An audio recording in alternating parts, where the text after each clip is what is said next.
ఓం నమ శివాయ. వచ్చే నెల మే 16వ తారీఖు వరకు వైశాఖ మాసం ప్రారంభం. సరిగ్గా మీరు ఈ ఒక్క పూజ చేస్తే చాలు మీ ఇంట్లో ధన వర్షం అయితే కురుస్తుందన్నమాట. ఈ వైశాఖ మాసం ఏప్రిల్ 18 నుంచి మే 16వ తారీఖు వరకు ఉంటుంది. కార్తీక మాసానికి ఉన్న విశిష్టత ఈ వైశాఖ మాసానికి ఉంటుంది. ఈ మాసం నెల రోజులు విష్ణుమూర్తి భూమిపై సంచరిస్తూ ఉంటారట. కాబట్టి ఈ నెలలో చేసే పూజలకు, పరిహారాలకు రెట్టింపు ఫలితం ఉంటుంది. ఈ మాసం విశిష్టత, పూజా విధానం, ఈ నెలలో చేయకుండా పొరపాట్లు, చేయాల్సిన పనుల గురించి ఇప్పుడు మనం తెలుసుకుందాం. ఈ మాసంలో సూర్యోదయానికి ముందే నిద్ర లేవాలి. అలానే ఈ నెలలో ప్రతిరోజు చన్నీటితో స్నానం చేసి పూజ గదిలో ఒక చిన్న దీపం వెలిగించి విష్ణుమూర్తికి నమస్కారం చేసుకోండి. మీ కష్టాలు తొలగిపోయి ఇంటికి మంచి రోజులు ప్రారంభమవుతాయి. ప్రతిరోజు దీపారాధన చేయకపోయినా సరే మీకు కుదిరినన్ని రోజులు ఖచ్చితంగా ఇంట్లో పూజ చేసుకోండి. ఎందుకంటే ఈ మాసంలో చేసే పూజలన్నీ నేరుగా విష్ణుమూర్తి పాదాల చెంతకు చేరుతాయి. కాబట్టి మీ పూజలకు రెట్టింపు ఫలితం ఉంటుంది. అలానే విష్ణుమూర్తి సంచరించే ఈ వైశాఖ మాసంలో ఏది చేసినా చేయకపోయినా సరే రావి చెట్టుని ఖచ్చితంగా ముట్టుకోండి. ఈ మాసం నెల రోజులు విష్ణుమూర్తి లక్ష్మీదేవి సమేతంగా రావి చెట్టులో నివసిస్తారు. కాబట్టి ఈ మాసంలో రావి చెట్టును పూజించడం, రావి చెట్టుకు ప్రదక్షిణలు చేయడం, రావి చెట్టుకు నమస్కారం చేయడం వల్ల విష్ణుమూర్తి సంపూర్ణ అనుగ్రహం మీకు కలుగుతుంది. అలానే రావి చెట్టుకు నీళ్లు పోసి నమస్కారం చేసుకుంటే ఇంటి సంపద పెరుగుతుంది. విశేషంగా ఈ నెలలో వచ్చే శనివారాలకు ఇంకా ఎక్కువ విశిష్టత. కాబట్టి వైశాఖ మాసంలో వచ్చే ప్రతి శనివారం పూజ గదిలో పిండి దీపాలు వెలిగించి వెంకటేశ్వర స్వామిని పూజిస్తే ఇంటిపై స్వామివారి అనుగ్రహం ఎప్పుడూ ఉంటుంది. అయితే మనలో చాలా మందికి 7 శనివారాల వ్రతం చేయాలన్న ఆశ, కోరిక ఉంటాయి. అలాంటి వారు ఈ మాసంలో సప్త శనివారాల వ్రతాన్ని ప్రారంభించండి. ఖచ్చితంగా కోరిక ఎలాంటిదైనా నెరవేరుతుంది. విష్ణుమూర్తికి ఇష్టమైన ఈ వైశాఖ మాసంలో 7 శనివారాల వ్రతాన్ని చేస్తే ఎలాంటి కోరికని తీరుతుంది. ఈ మాసంలోనే అక్షయ తృతీయ కూడా వచ్చింది కదా. ఆ రోజున బంగారం లేదా వస్తువులు, వెండి కూడా కొంటూ ఉంటారు. ఇలా చేస్తే సంపద అనేది పెరుగుతూ ఉంటుంది. ఇక అలానే ఈ రోజుల్లో పూజని నిష్టగా చేస్తే మీకు ఎంతో శుభ ఫలితాలతో ఉంటాయన్నమాట. ఈ నెలలో వచ్చి ఏదైనా ఒక్క శుక్రవారం నాడు పసుపు కుంకుమలు కొని పూజ గదిలో పెట్టుకోండి. దీనివల్ల ఆడవారి సౌభాగ్యం వృద్ధి చెందుతుంది. అయితే ఈ నెలలో పొరపాటున కూడా ఇనుప వస్తువులు కొనకూడదు. ఒకవేళ కొంటే మాత్రం శని ప్రభావం పెరిగి మీ కుటుంబంలో గొడవలు, ఆర్థిక సమస్యలు మొదలవుతాయి. ఇక ఎవరైతే కటిక పేదరికంతో బాధపడుతున్నారో వాళ్ళు ఈ మాసంలో ఒక నెమలి ఈకను తెచ్చుకొని ఇంట్లో పెట్టుకోండి. ఇంటికున్న వాస్తు దోషాలు, నరదిష్టి దోషాలు అన్నీ తొలగిపోయి ఇంట్లోకి డబ్బు రావడం మొదలవుతుంది. అలానే ఈ మాసం నెల రోజులు ఇంటి గుమ్మం బయట ఖచ్చితంగా ముగ్గు అనేది ఉండాలి.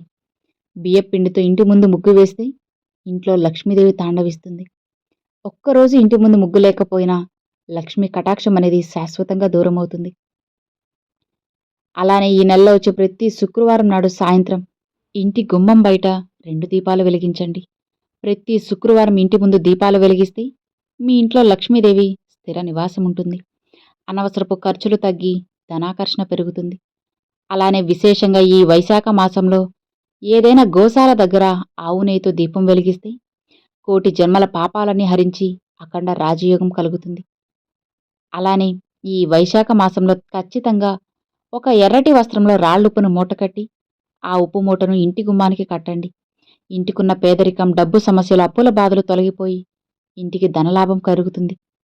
బీరువాను లక్ష్మీ స్వరూపంతో పోలుస్తారు. కాబట్టి ఈ మాసంలో మీ బీరువాలో డబ్బు దాచే ప్రదేశంలో 2 పచ్చ కర్పూరం బిళ్ళలు పెట్టుకోండి. దీనివల్ల ధనాకర్షణ పెరుగుతుంది. అలానే విష్ణుమూర్తితో కలిసి ఉన్న లక్ష్మీదేవి చిత్రపటాన్ని తెచ్చుకొని పూజ గదిలో పెట్టుకోండి. మీకు ఖచ్చితంగా సకల శుభాలు కలుగుతాయి. విశేషంగా ఈ వైశాఖ మాసంలో స్త్రీలు ప్రతిరోజు ఉదయం స్నానం చేసిన ఒక శక్తివంతమైన మంత్రాన్ని 5 సార్లు చదవాలి. అది ఓం హ్రీం శ్రీ లక్ష్మీ వాసుదేవాయ నమః. ఓం హ్రీం శ్రీ లక్ష్మీ వాసుదేవాయ నమః. ఈ మంత్రాన్ని రోజు జపిస్తే కుటుంబం మొత్తానికి మంచి జరుగుతుంది. సాధారణంగా నువ్వుల నూనెతో దీపారాధన చేస్తాం. కానీ ఈ మాసంలో నువ్వుల నూనెలో కొంచెం ఆవు నెయ్యి కలిపి 5 ఒత్తులతో దీపారాధన చేస్తే పుణ్య ఫలితం ఉంటుంది. అలానే ఈ మాసంలో ఏదైనా ఒక శుక్రవారం నాడు ఇంట్లో లక్ష్మీదేవిని పూజించి ఇంటికి 5గురు ముత్తైదులను పిలిచి తాంబూలం అందించే ఆశీర్వాదం తీసుకోండి. ఈ మాసంలో ఒక్కసారైనా సరే ముత్తైదుల పాదాలకు పసుపు రాసి వారి ఆశీర్వాదం తీసుకుంటే దీర్ఘ సుమంగళి ప్రాప్తి కలుగుతుంది. అలానే ఈ మాసంలో తులసి దళాలతో విష్ణుమూర్తిని పూజిస్తే ఎంతటి కష్టమైన వెంటనే గట్టెక్కుతుంది. మీ కుటుంబంలో సుఖ సంతోషాలు మొదలవుతాయి. ఈ మాసం విశిష్టత గురించి స్వయంగా ఆ శ్రీ మహావిష్ణువే లక్ష్మీదేవికి వివరించినట్లుగా పురాణాలు కూడా చెబుతున్నాయి. ఈ మాసంలో ప్రతిరోజు పర్వదినమే. అయితే ఈ మాసంలో పొరపాటున కూడా పగటిపూట నిద్రించకూడదు. అలాంటి ఇళ్లలోకి వెంటనే దరిద్రదేవత అడుగు పెడుతుంది. అలానే ఈ నెలలో కంచు పాత్రలను ఉపయోగించకూడదు. ఈ మాసంలో కంచు పాత్రలో ఆహారం తింటే అనారోగ్య సమస్యలు వస్తాయి. ఆయుష్ క్షీణిస్తుంది అని నమ్మకం. అలానే మీ పూజ గదిలో ఉన్న వెంకటేశ్వర స్వామి చిత్రపటానికి ప్రతిరోజు గంధం బొట్లు పెట్టి స్వామివారికి నమస్కారం చేసుకుంటే స్వామి ఎంతో సంతోషించి కోరిన వరాలను వెంటనే ప్రసాదిస్తారు. ఇక ప్రతిరోజు ఇల్లంతా సాంబ్రాణి పొగ వేయండి. ఇంట్లో ఉన్న దుష్ట శక్తులని బయటికి పారిపోతాయి. అలానే ఈ నెలలో ఖచ్చితంగా తులసి కోటను పూజించండి. మీ ఇంట్లో తులసి కోట ఒకవేళ లేకపోతే ఈ వైశాఖ మాసంలో తులసమ్మను తెచ్చుకుని ఇంటి ఈశాన్యంలో పెట్టుకోండి. ఇక మీ ఇంట్లోకి లక్ష్మీదేవి అడుగు పెడుతుంది. ఈ మాసంలో ఒక చిన్న దానం చేసినా సరే 1000 యాగాలు చేసినంత ఫలితం మీకు కలుగుతుందట. ఈ వైశాఖ మాసంలో మామిడి పండు దానం చేస్తే చనిపోయిన మీ పెద్దలు ఉన్నత లోకాలకు చేరుకుంటారట. అలానే పేదలకు చెప్పుల్ని దానం చేస్తే మనం తెలియక చేసిన పాపాలన్నీ కూడా వెంటనే తొలగిపోయి మోక్ష ప్రాప్తి కలుగుతుంది. ఇక వస్త్రాలు దానం చేస్తే కుటుంబంలో అనారోగ్య సమస్యలు లేకుండా దీర్ఘాయుషు లభిస్తుంది. అలానే మజ్జిగ దానం చేస్తే ధనప్రాప్తి కలుగుతుంది. ఇక ఆవు నెయ్యిని దానం చేస్తే అశ్వమేధ యాగం చేసినంత పుణ్యఫలితం మీకు దొరుకుతుంది. అన్ని దానాల వల్ల కలిగే పుణ్యఫలితం ఒకే ఒక్క జలదానంతో కలుగుతుందట. కాబట్టి ఈ వైశాఖ మాసంలో చలివేంద్రం పెట్టి జలదానం చేస్తే చాలా మంచిది. విష్ణుమూర్తికి అత్యంత ప్రీతికరమైన వృక్షం ఉసిరి చెట్టు. కాబట్టి ఈ మాసంలో ఏదో ఒక రోజున ఉసిరి చెట్టు కింద నెయ్యి దీపం వెలిగించి ఉసిరి చెట్టుకు ప్రదక్షిణలు చేస్తే ఆర్థిక ఇబ్బందులు తొలగి ధనప్రాప్తి కలుగుతుంది. అలానే ఈ మాసంలో వేప చెట్టును పూజిస్తే అమ్మవారి అనుగ్రహం దొరుకుతుంది. ఇక సంతానం కోసం ఎదురు చూసే దంపతులు ఈ వైశాఖ మాసం నెల రోజులు ఓం కలి కృష్ణాయ నమః, ఓం కలి కృష్ణాయ నమః, ఓం కలి కృష్ణాయ నమః అన్న మంత్రాన్ని జపిస్తే ఖచ్చితంగా సంతాన ప్రాప్తి కలుగుతుంది. అలానే ఈ నెలలో ఖచ్చితంగా నదీ స్నానం చేయాలి. ఈ నెలలో నదీ స్నానం చేస్తే సకల పాపాలు తొలగిపోయి దైవానుగ్రహం కలుగుతుంది. అయితే పుణ్య నదుల్లో స్నానం చేయలేని వాళ్ళు నీటిలో గంగాజలం కలుపుకొని స్నానం చేయొచ్చు.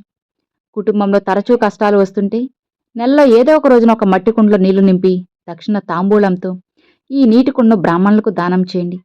ఇక మీ కుటుంబంలో కష్టాలు లేకుండా పట్టిందల్లా బంగారం అవుతుంది. ఇక వ్యాపారాలు చేసేవాళ్ళు ఈ నెలలో ఖచ్చితంగా గోమాతకి అరటి పండ్లు లేదా పచ్చగడ్డిని ఆహారంగా తినిపించండి. ఇక మీ వ్యాపారంలో లాభాలు ఖచ్చితంగా పెరుగుతాయి. సో అర్థమైంది కదా, విన్నారు కదండి. ఈ వీడియో నచ్చితే లైక్ చేయండి, మరికొంతమంది మీ ఫ్రెండ్స్ అండ్ ఫ్యామిలీస్కి షేర్ చేయండి. ఫస్ట్గా మన ఛానల్ చూసారు సబ్స్క్రైబ్ చేసి సపోర్ట్ చేయండి ఫ్రెండ్స్. Thanks for watching. ఓం నమ శివాయ. శివాయ నమః.